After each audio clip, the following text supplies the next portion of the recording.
Magandang araw sa inyong lahat mga kababayan. Nais kong ibahagi sa inyo ang isang paksa na napakalapit sa ating buhay, ngunit napakahalaga para sa ating kalusugan, lalo na paglampas ng edad 50 o 70. Ito ay ang kondisyon ng mahinang paggana ng bato, isang tahimik na problema, ngunit malaki ang epekto sa kalidad ng ating pang-araw-araw na buhay. Maraming kababayan ang madalas nakakaramdam ng pagod, kawalan ng gana kumain, at laging maputla, walang sigla. Ngunit ang pinaka-nakakainis sa lahat ay ang madalas na pag-ihi sa gabi. Bumabangon ng 2,003 beses, minsan pa nga ay 4,005 beses na nakakasira sa tulog. Pagkagising sa umaga, mabigat ang pakiramdam, hindi malinaw ang isip, at sa katagalan ay humahantong sa pagkapagod. Mga kababayan, ang lahat ng mga sintomas na ito ay maaaring nagmumula sa kahirapan sa pag-filter ng bato.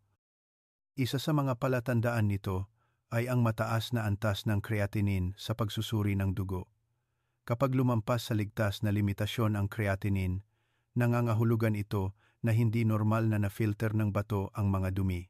Dahil dito, naiipon ang mga lason sa katawan na nagdudulot ng iba't ibang problema tulad ng bahagyang pamamaga, matinding pagod, kawalan ng gana, pananakit ng likod at tuhod, at lalo na ang madalas na pag-ihi sa gabi. Ito ay isang babalang senyales na nangangailangan ng seryosong pansin. Sa loob ng ibang 35 taon ng aking karanasan bilang doktor, nauunawaan ko ang inyong pag-aalala. Kaya naman, ipapakilala ko sa inyo ang 7 karaniwang uri ng gulay na madaling matagpuan sa bawat kusina ng pamilya, ngunit itinuturing na natural na halamang gamot na sumusuporta sa paggana ng bato, naglilinis ng katawan, at makabuluhang nagpapabuti sa mga hindi komportableng sintomas.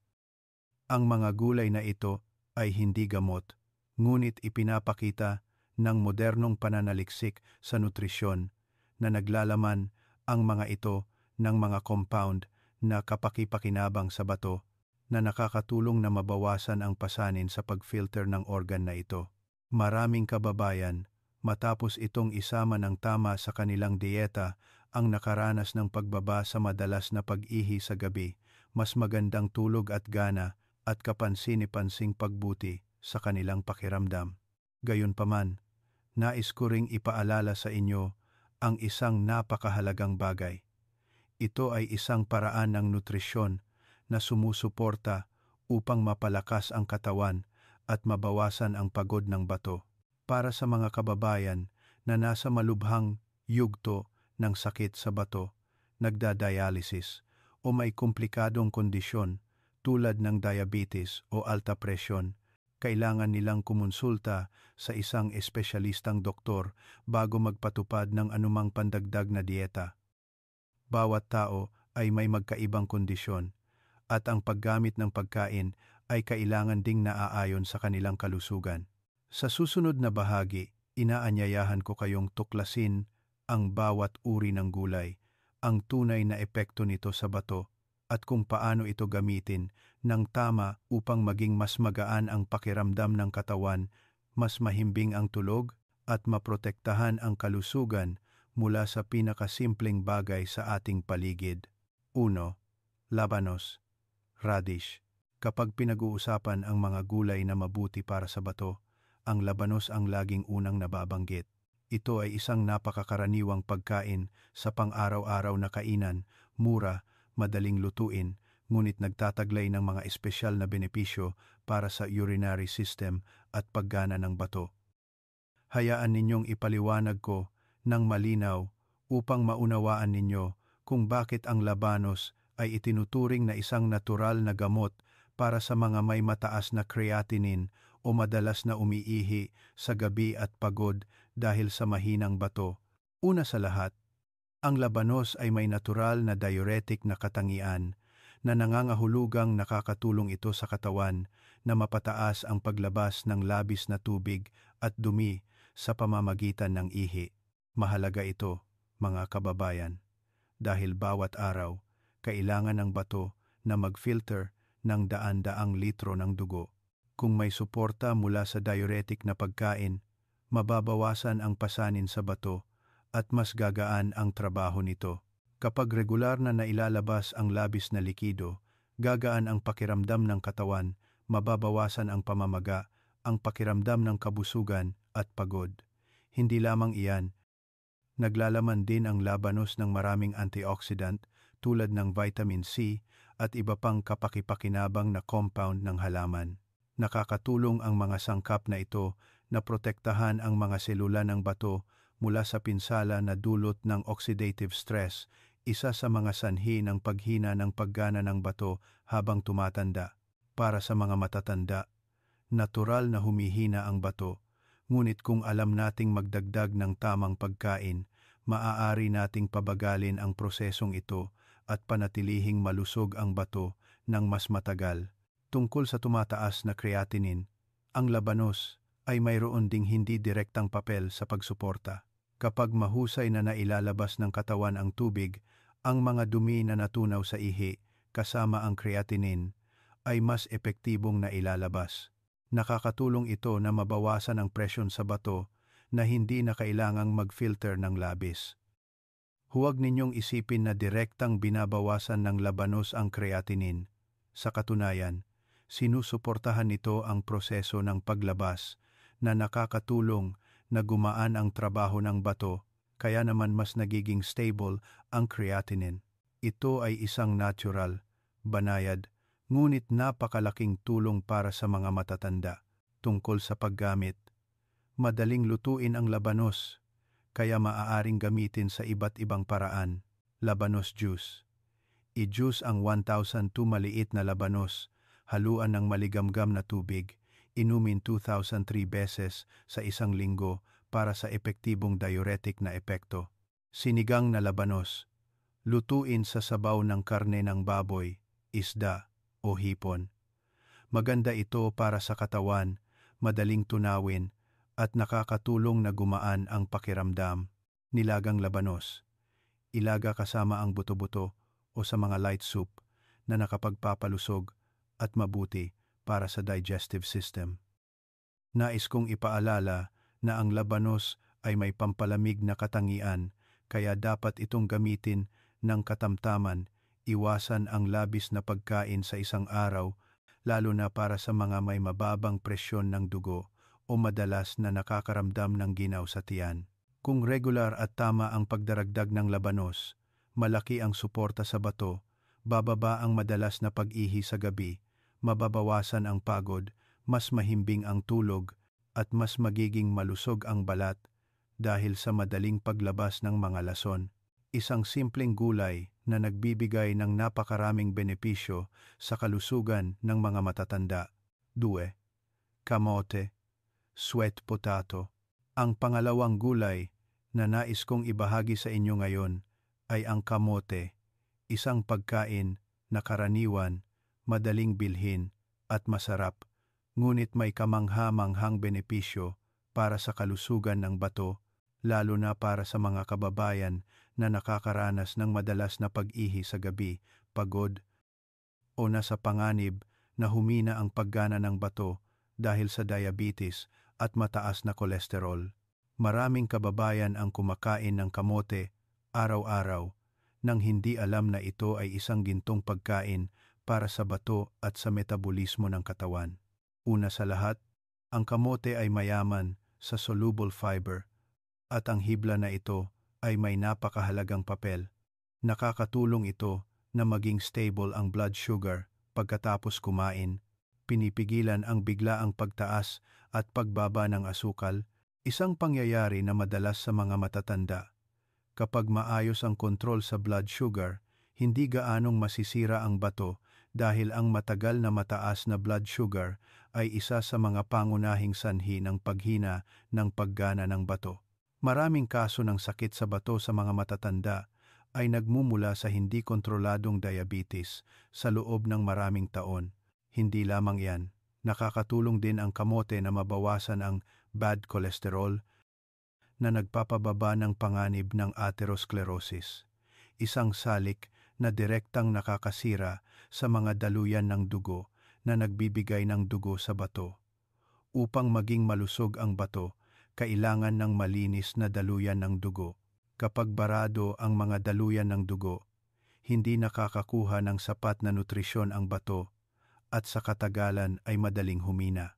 Kaya naman, ang regular na pagkain ng kamote ay nakakatulong na mabawasan ang presyon sa bato sa natural at ligtas na paraan. Naglalaman din ang kamote ng malaking halaga ng vitamin A at vitamin C, dalawang bitamina na nakakatulong na mapataas ang resistensya, maiwasan ang impeksyon sa ihi, at suportahan ang paggaling ng bahagyang nasirang tissue ng bato. Para sa mga matatanda, ang paghina ng resistensya ay madaling magdulot ng impeksyon sa ihi o cystitis na nagdudulot ng madalas na pag-ihi at lalo na sa gabi. Ang pagdaragdag ng natural na bitamina mula sa kamote ay nakakatulong na mapalakas ang katawan at mas maging stable ang urinary system. Tungkol sa madalas na pag-ihi sa gabi, nais kong ipaliwanag ng mas malinaw para sa inyong kapanatagan. Ang kamote ay hindi gamot para sa madalas na pag-ihi sa gabi, ngunit nakakatulong ito na mapabuti ang paggana ng pantog at pangkalahatang kalusugan, kaya unti-unting nababawasan ang mga hindi komportableng sintomas tulad ng madalas na pag-ihi, pananakit habang umiihi, o pagbangon ng 2,003 beses bawat gabi. Kapag malusog ang katawan, stable ang blood sugar, mas magiging balanse ang nerve at urinary system, at mas gaganda ang tulog ninyo. Tungkol sa paggamit, napakadaling lutuin ang kamote at angkop para sa lahat ng edad. Ang pagpapakulo o pag-steam ang pinakamahusay na paraan upang mapanatili ang lahat ng fiber at bitamina. Maaari ninyong kainin ang kamote bilang kapalit ng bahagi ng puting carbohydrates tulad ng kanin o pansit. Napakabuti nito para sa mga may mahinang bato, diabetes o mataas na kolesterol. Ang pagkain ng 1,002 maliit na kamote bawat araw ay sapat na. Iwasan ang labis na pagkain ng sabay-sabay upang maiwasan ang kabusugan o hirap sa pagtunaw. Isang bagay na nais kong ipaalala, pumili kayo ng dilaw na kamote o kamote Q dahil mas mayaman ang mga ito sa antioxidants. At lalo na, kainin ang kamote bago mag 5 p.m. upang maiwasan ang fermentation sa bituka na maaaring magdulot ng hirap sa pagtulog. Kung panatilihin ninyo ang balanse sa pagitan ng kamote at iba pang gulay, gagaan ang pakiramdam ng katawan, stable ang blood sugar, mas magiging malusog ang pantog, at unti-unting mababawasan ang sintomas ng madalas na pag-ihi sa gabi. Isang simpleng pagkain tulad ng kamote ay nagbibigay ng napakaraming benepisyo, tunay na gamot mula sa kalikasan para sa kalusugan ng mga matatanda. 3. Ugat ng lotus, lotus root.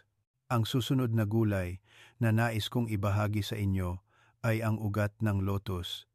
Isang karaniwang pagkain sa lutuing Pilipino, masarap at nakapagpapalusog, at lalo na angkop para sa mga kababayan na may problema sa bato, presyon ng dugo, o mahinang panunaw. Ang ugat ng lotus ay matagal nang pinahahalagahan ng tradisyonal na medisina at modernong nutrisyon dahil sa pampalamig na katangian nito, kakayahang maglinis at magpuno ng dugo. Ngunit hindi lahat ay lubos na nakakaintindi sa mga tahimik na benepisyo na ibinibigay ng ugat ng lotus sa kalusugan ng mga matatanda, lalo na sa paggana ng bato. Una sa lahat, ang ugat ng lotus ay mayaman sa fiber at maraming mahahalagang mineral tulad ng potassium, magnesium, copper, at iron. Ang mga sustansyang ito ay nakakatulong na mapabuti ang sirkulasyon ng dugo, kalidad ng dugo, at natural na paglilinis ng katawan. Kapag maganda ang sirkulasyon ng dugo, makakatanggap ang bato ng sapat na oxygen at nutrisyon upang maisagawa ang tungkulin nito sa pag-filter ng mga lason. Sa kabilang banda, ang mahinang sirkulasyon ng dugo ay nagpapabagal sa paggana ng bato na madaling humantong sa pagtaas ng creatinine, madalas na pag-ihi sa gabi, at matinding pagod. Kaya naman, ang regular na pagdaragdag ng ugat ng lotus ay isang banayad ngunit epektibong paraan upang alagaan ang bato araw-araw. Hindi lamang iyan, nakakatulong din ang ugat ng lotus na mapuno ang dugo. Napakahalaga nito para sa mga matatanda dahil marami ang nakakaranas ng bahagyang anemia paglampas ng edad 60 na nagdudulot ng maputlang balat, pagod at kawalan ng gana. Kapag mahina ang dugo, humihina ang buong katawan at ang bato ay isa sa mga unang organ na apektado. Ang ugat ng lotus ay nagbibigay ng iron at natural na vitamin C na nakakatulong sa katawan na mas mahusay na sumipsip ng iron, kaya mapabuti ang kalidad ng dugo. Kapag maganda ang dugo, malusog ang bato, malinis ang pag-filter, at gagaan ang pakiramdam ng katawan. Bukod pa rito, ang ugat ng lotus ay may pampalamig na katangian na napakaangkop para sa mga kababayan na madalas nakakaramdam ng init sa katawan, masakit o madalas na pag-ihi o madalas na nauuhaw sa gabi. Nakakatulong ang pampalamig na katangian ng ugat ng lotus na paginhawahin ang katawan, mabawasan ang bahagyang pamamaga sa urinary tract, maging stable ang pag-ihi, at lalo na nakakatulong na mabawasan ang madalas na pag-ihi sa gabi dahil sa init sa katawan o kawalan ng balanse ng yin at yang. Para sa mga matatanda, ang kanilang katawan ay madalas na tuyo at mainit, kaya ang ugat ng lotus ay isang napakabanayad na pagpipilian. Hindi maiiwasan na banggitin ang kakayahan ng ugat ng lotus na magpatatag ng presyon ng dugo. Ito ay isang napakahalagang benepisyo dahil alam ninyo, ang alta presyon ay isa sa mga sanhi ng direktang pinsala sa bato. Tuwing tumataas ang presyon ng dugo, tumataas din ang presyon sa glomeruli ng bato na nagpapahirap sa paggana nito. Sa katagalan, humihina ang paggana ng pag-filter na humahantong sa pagtaas ng creatinine at iba pang problema. Ang ugat ng lotus na may natural na potassium ay nakakatulong na dahan-dahang ngunit matatag na regulahin ang presyon ng dugo na hindi direktang nagpoprotekta sa bato mula sa pinsala ng pabago-bagong presyon ng dugo. Tungkol sa paggamit, ang ugat ng lotus ay napaka-flexible at madaling lutuin sa iba't ibang masasarap na pagkain. Pinalamig na dessert na ugat ng lotus, madaling kainin, mabuti para sa mga kababayan na madalas nakakaramdam ng init sa katawan o hirap sa pagtulog. Nilagang ugat ng lotus. Kapag niluto kasama ang buto-buto o baboy, ito ay napakababa, madaling tunawin, at angkop para sa mga matatanda. Ensaladang ugat ng lotus. Malutong, masarap, nakakapukaw ng gana, at angkop kapag gusto ninyong magpalit ng lasa. Gayunpaman, nais kong ipaalala na ang ugat ng lotus ay mayaman sa starch, kaya dapat itong kainin ng katamtaman, lalo na para sa mga may diabetes. Kapag nagluluto ng dessert, bawasan ang asukal o gumamit ng angkop na pampatamis para sa diabetes. Kung patuloy ninyong idaragdag ang ugat ng lotus 2,003 beses sa isang linggo, mararamdaman ninyo na gagaan ang inyong katawan, mas magiging masarap ang kain, mas mahimbing ang tulog, mababawasan ang init sa katawan, at mas magiging stable ang pag-ihi. Isang simpleng ugat na tumutubo sa putik ay nagbibigay ng napakaraming mahahalagang benepisyo para sa kalusugan ng mga matatanda. 4. Carrot. Carrot. Ang susunod na gulay na nais kong ibahagi sa inyo ay ang karot, isa sa mga pinakakaraniwang pagkain sa kusina ng bawat pamilya sa Pilipinas.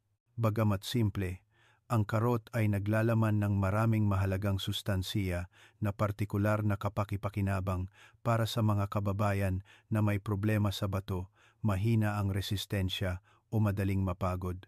Sa pag-aalaga ng kalusugan ng mga matatanda, laging inirerekomenda ang karot dahil sa kakayahan nitong protektahan ang bato, suportahan ang detoxification, at palakasin ang pangkalahatang kalusugan.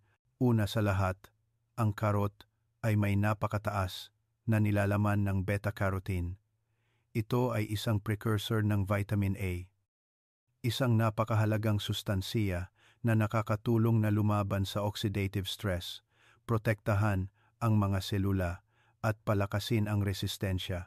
Kapag nasa loob ng katawan, ang beta-carotene ay nagiging vitamin A ayon sa natural na pangangailangan, hindi nagdudulot ng biglaang labis, kaya napakaligtas para sa mga matatanda.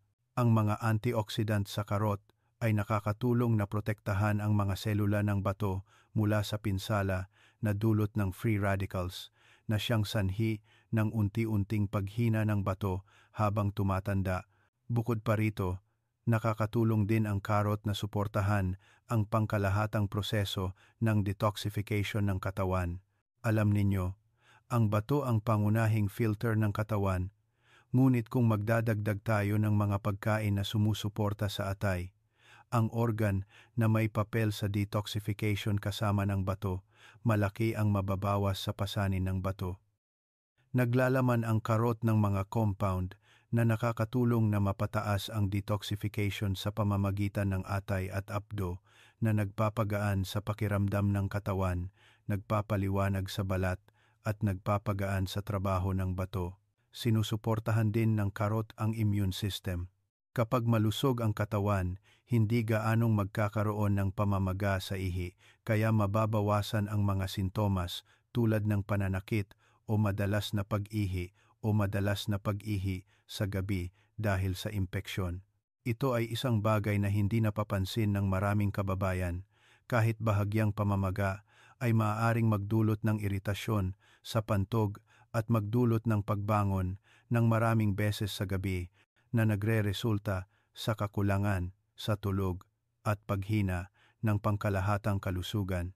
Hindi lamang iyan, nakakatulong din ang karot na protektahan ang mga selula ng bato mula sa tahimik na pinsala na dulot ng edad, gamot o dieta na mayaman sa taba at asin. Ang mga compound ng halaman sa karot ay nakakatulong na i-neutralize ang mga lason na pumipigil sa mga ito na makasira sa mga selula ng bato. Sa madaling salita, ang karot ay hindi lamang nakapagpapalusog, kundi nagpoprotekta rin sa bato mula sa masasamang epekto mula sa labas. Tungkol sa paggamit, napakadaling isama ang karot sa pang-araw-araw na pagkain ninyo. Hilaw sa salad, pinapanatili ang halos lahat ng enzymes at bitamina, nakakatulong sa detoxification. Nilaga o steam, madaling kainin, angkop para sa mga matatanda, nakakatulong sa katawan na mas mahusay na sumipsip ng beta-carotene. Carrot juice, 2003. Maliit na baso, bawat linggo ay nakakatulong na luminaw ang mata, maganda ang balat, at sumusuporta sa natural na paglilinis ng katawan. Gayunpaman, nais kong ipaalala na bagamat mabuti ang karot, hindi dapat uminom ng labis na juice sa isang araw dahil maaaring itaas ang blood sugar sa mga may diabetes. Pinakamainam na ihalo sa celery, mansanas, o pipino upang balansehin ang nutrisyon at bawasan ang tamis. Kung regular ang pagkain ng karot, mararamdaman ninyo na mas malusog ang katawan, mas magiging pinkish ang balat, mas maganda ang tulog, at mababawasan ang mga sintomas na may kaugnayan sa bato dahil sa malakas na kakayahan ng gulay na ito na lumaban sa oxidative stress. Isang napakakaraniwang pagkain na nagbibigay ng napakaraming benepisyo sa kalusugan ng mga matatanda, tunay na halamang gamot sa kusina na laging binabanggit ng ating mga ninuno. 5. Ube, purple yam. Ang ikalimang gulay na nais kong ibahagi sa inyo ay ang ube, isang napakakaraniwang pagkain sa mga probinsya ng Pilipinas, lalo na sa Central at Southern Philippines. Ang kakaibang kulay lila ng ube ay hindi lamang maganda sa mata, kundi naglalaman din ng maraming mahahalagang sustansiya na nakakatulong na palakasin ang pangkalahatang kalusugan, suportahan ang bato, at mapabuti ang mga problema tulad ng pagod, mahinang panunaw o madalas na pag-ihi sa gabi dahil sa panghihina ng katawan. Ayon sa tradisyonal na medisina, ang ube ay may neutral na katangian at bahagyang matamis na lasa na may benepisyo sa spleen at bato. Nangangahulugan ito na nakakatulong ito na palakasin ang spleen at tiyan, ang digestive system, at magpuno ng bato na siyang ugat ng kalusugan ng mga matatanda.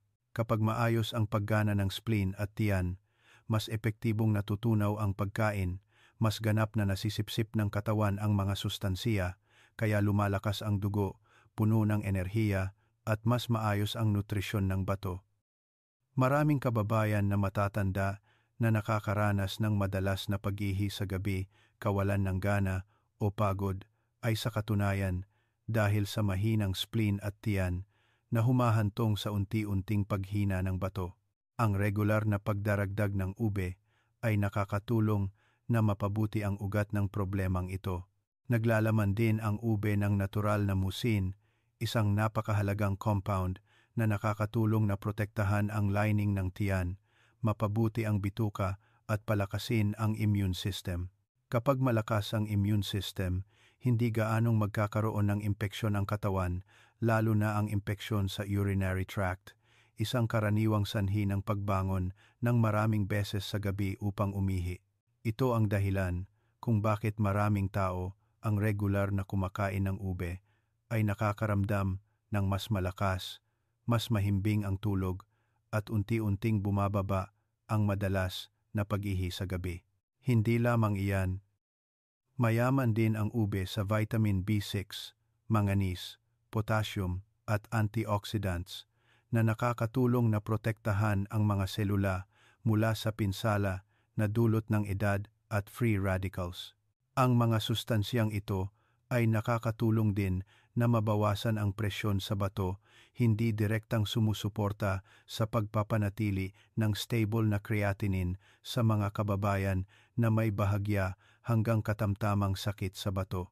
Bagamat ang ube ay hindi gamot, nakakatulong ito na palakasin ang pangkalahatang kalusugan, kaya mas mahusay na gumagana ang bato at natural na bumubuti ang mga kaugnay na indikasyon.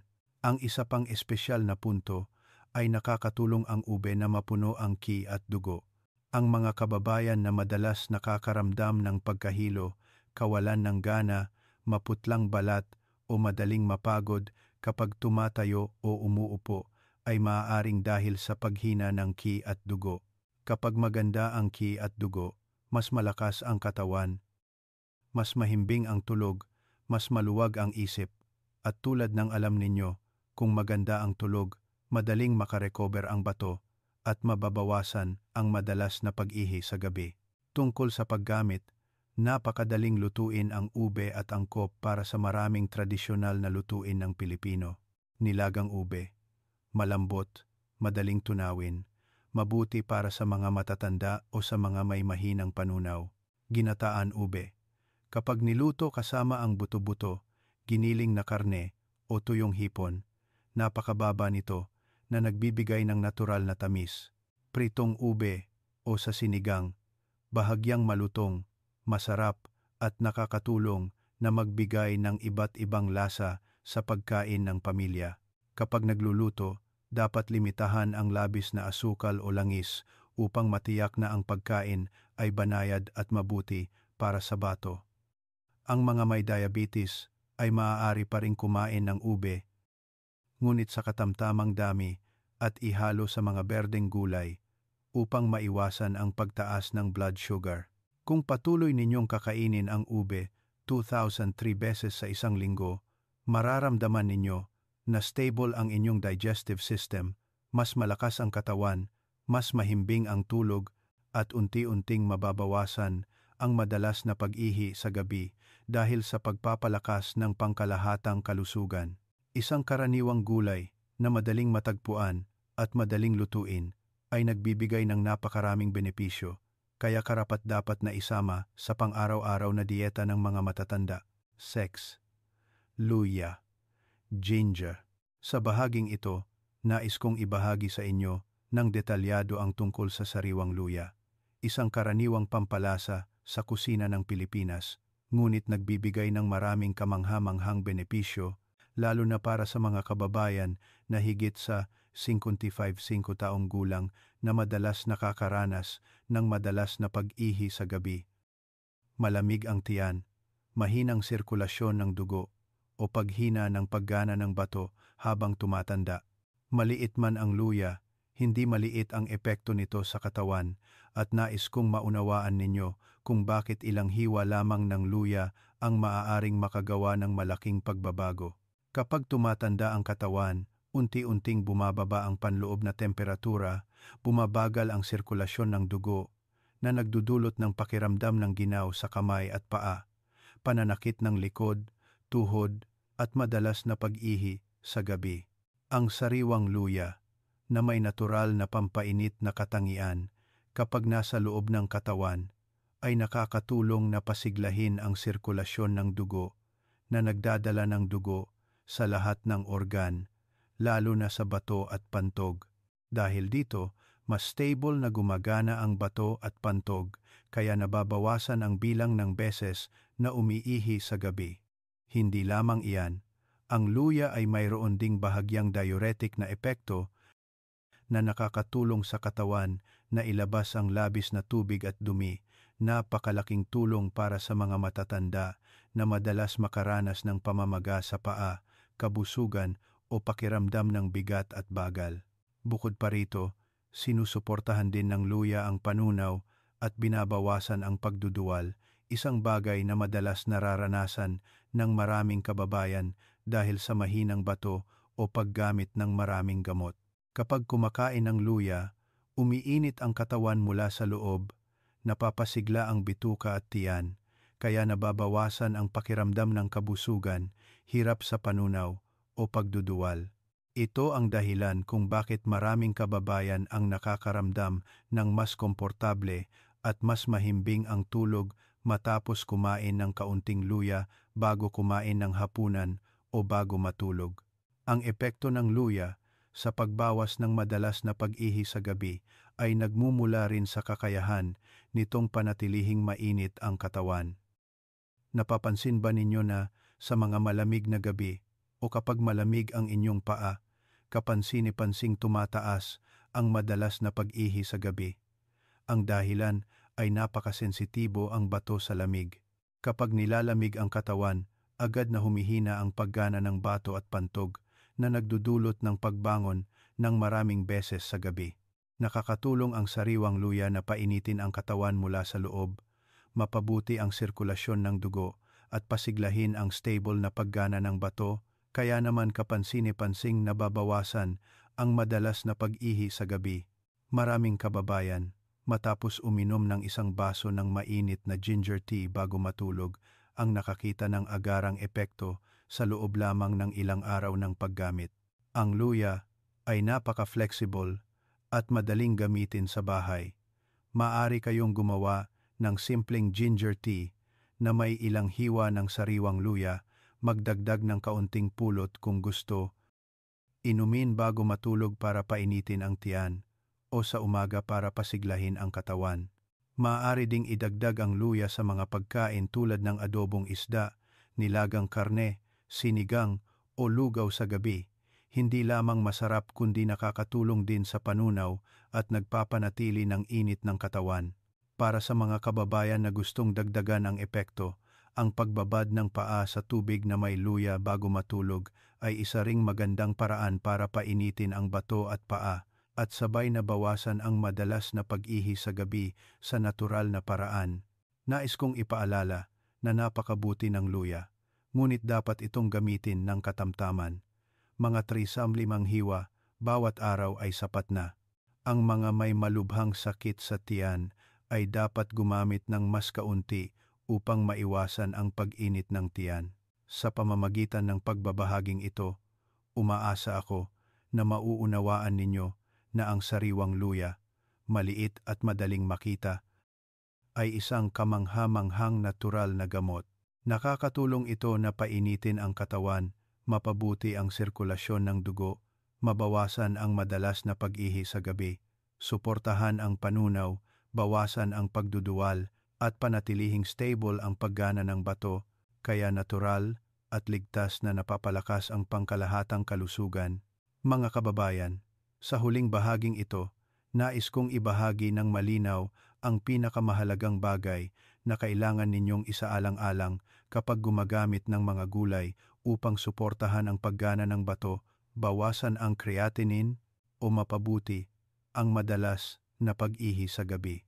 Napakahalaga ng bahaging ito dahil maraming tao ang nag-aakalang sapat na ang pagkain ng tamang gulay, ngunit sa katotohanan, kung hindi tama ang paggamit, dosis, o hindi angkop sa kondisyon ng kalusugan, maaaring baliktad ang epekto o maging mapanganib pa. Ipapakita ko ito ng madaling maunawaan upang agad ninyong mailapat. Ang unang bagay na nais kong banggitin ay ang potassium, isang mahalagang mineral na matatagpuan sa halos lahat ng gulay. Napakabuti ng potassium para sa katawan kapag malusog pa ang bato, ngunit para sa mga may sakit sa bato mula stage 3 pataas, ang pag-inom ng labis na potassium ay maaaring magdulot ng malubhang kahihinatnan. Kapag humina ang bato, nababawasan ang kakayahan nitong mag-filter ng potassium na humahantong sa pag-ipon ng potassium sa dugo na nagdudulot ng pagod, arrhythmia, cramps, at ang pinakamapanganib ay maaaring humantong sa biglaang paghinto ng puso. Kaya naman, huwag ninyong subukang dagdagan ang mga gulay nang hindi kumonsulta sa doktor. Kahit ang mga mabubuting gulay tulad ng labanos, karot, kamote, luya, at ube ay naglalaman ng potassium at depende sa antas ng sakit sa bato, magbibigay ng angkop na tagubilin ang doktor. Umaasa ako na tatandaan ninyo ito at huwag subukang mag-eksperimento ayon sa mga sabi-sabi kung mahina ang bato dahil maaaring mabilis na tumaas ang creatinine. Bukod sa potassium, napakahalaga rin ang pagkontrol sa asin at protina. Maraming kababayan ang madalas na binabalewala ang dalawang salik na ito, ngunit sa katotohanan, malaki ang epekto nito sa kalusugan ng bato. Ang pagkain ng maalat ay nagdudulot ng pagpigil ng tubig, pagtaas ng presyon ng dugo, pagtaas ng pasanin sa bato na nagdudulot ng pamamaga sa paa at mukha at nagpapalala sa madalas na pag-ihi sa gabi. Ang pagkain ng labis na protina, lalo na ang pulang karne, ay nagpapahirap sa bato na mag-filter ng nitrogenous wastes na nagpapabilis sa pagtaas ng creatinine.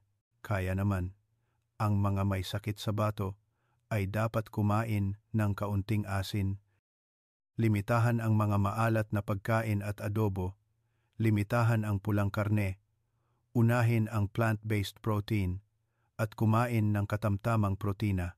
Huwag kailanman subukan na palakasin ang kalusugan sa pamamagitan ng pagkain ng maraming karne.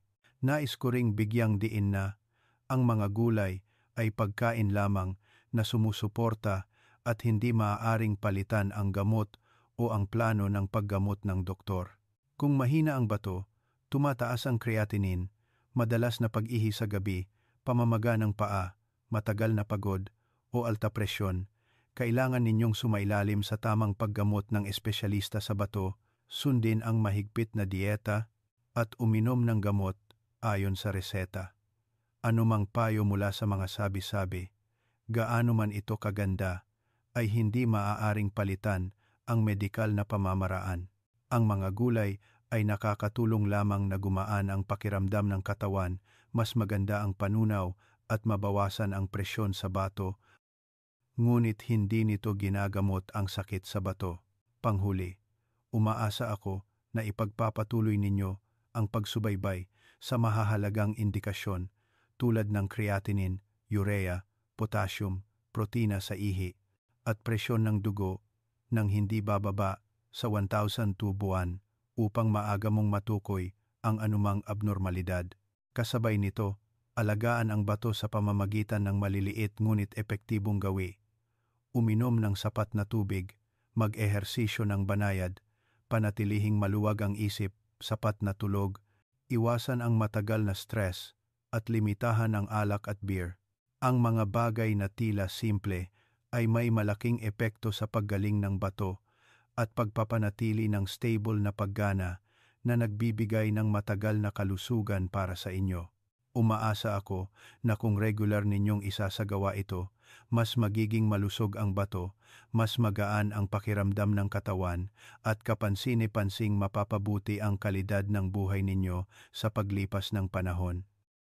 Mga kababayan, malusog na bato ay nangangahulugang masarap na kain, mahimbing na tulog, magaan ang pakiramdam, at maluwag ang isip. Umaasa ako na ang mga kaalaman na ibinahagi ko ay magiging kasama ninyo upang mas masaya at malusog ang buhay ninyo araw-araw.